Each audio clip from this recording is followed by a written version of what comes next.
അപ്പോൾ പൊന്നാര ചങ്ങന്മാരെ വെക്കേഷനാണ് വരാൻ പോണെന്നല്ല, വെക്കേഷൻ വന്നു. 2 മാസം കുട്ടികൾ വെറുതെ വീട്ടിലിരിക്കുകയാണ്.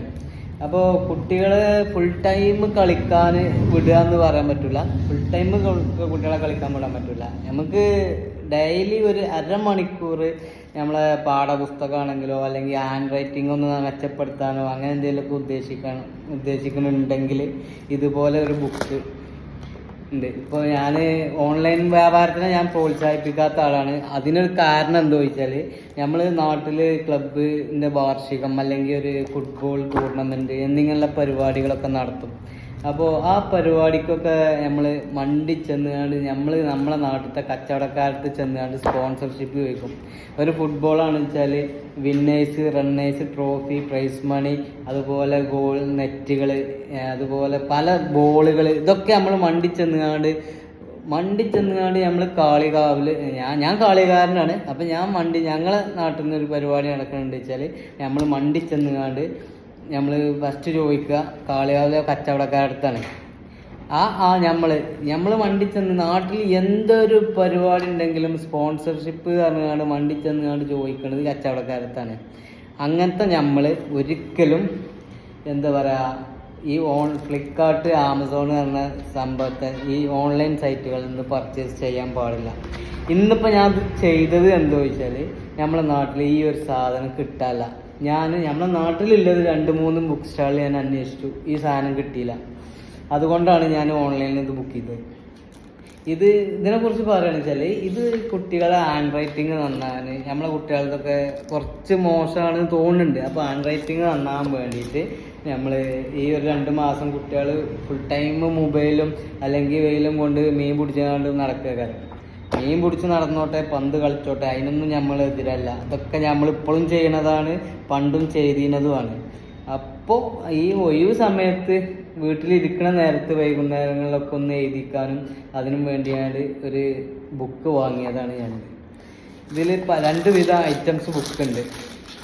ഒന്ന് കർസീവ് ലെറ്റർ എഴുതി പഠിക്കാനുള്ളതുണ്ട്, അതുപോലെ ഹാൻഡ് റൈറ്റിംഗ് മെച്ചപ്പെടുത്താൻ, ഡ്രോയിങ് ലെവലാക്കാൻ, അതുപോലെ കണക്കിലെ സംഖ്യകൾ മറ്റേ 2, 3, 4, 5, 6 ഇതൊക്കെ എഴുതി പഠിക്കാനും, അതിനുള്ള ഒരു വെറുതെ ഇരിക്കല്ലേ, വെറുതെ അവരെ എഴുതിക്കോട്ടെ, നന്നായി അത്രേ ഉള്ളൂ.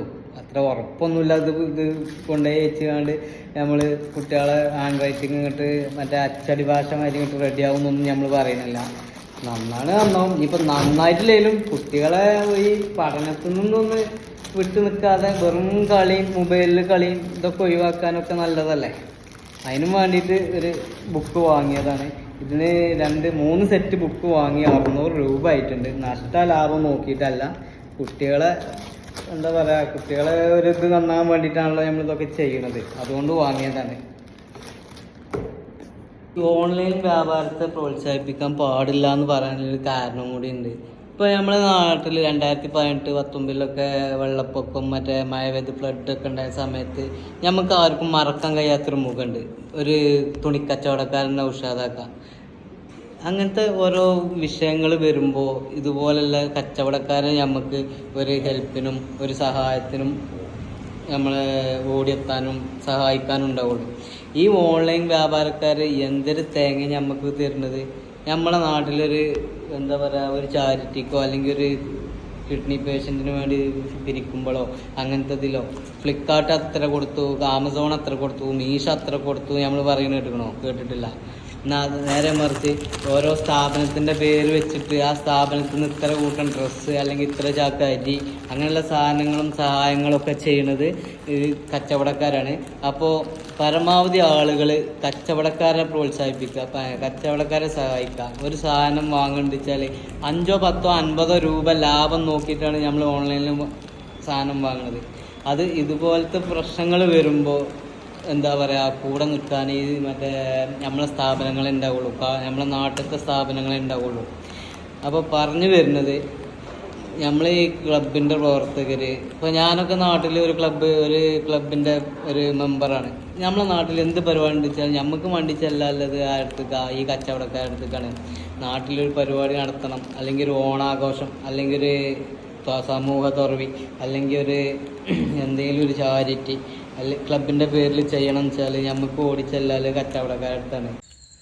അപ്പോൾ ഇത് കൂടുതൽ ഇത് ഓർഡർ ചെയ്യണത് ഓൺലൈൻ വ്യാപാരത്തെ ആശ്രയിക്കുന്നത് നമ്മളെ വീട്ടിൽ നമ്മളെ വൈഫായിക്കോട്ടെ, പെങ്ങന്മാരായിക്കോട്ടെ, കുട്ടികളായിക്കോട്ടെ, അവർക്കിത് സംഗതി അറിയില്ല. നമ്മളാണിത് അങ്ങാടിക്ക് ഇറങ്ങുന്നതും നമ്മളാണ് ഇങ്ങനെ നാട്ടിലത്തെ ഓരോ പ്രശ്നങ്ങളിൽ ഇടപെടുന്നതും, ഓരോ ചാരിറ്റി ആയിക്കോട്ടെ അല്ലെങ്കിൽ ഒരു ഫുട്ബോൾ ടൂർണമെൻറ്റാണ് നടത്തുന്നത് നമ്മളാണ്.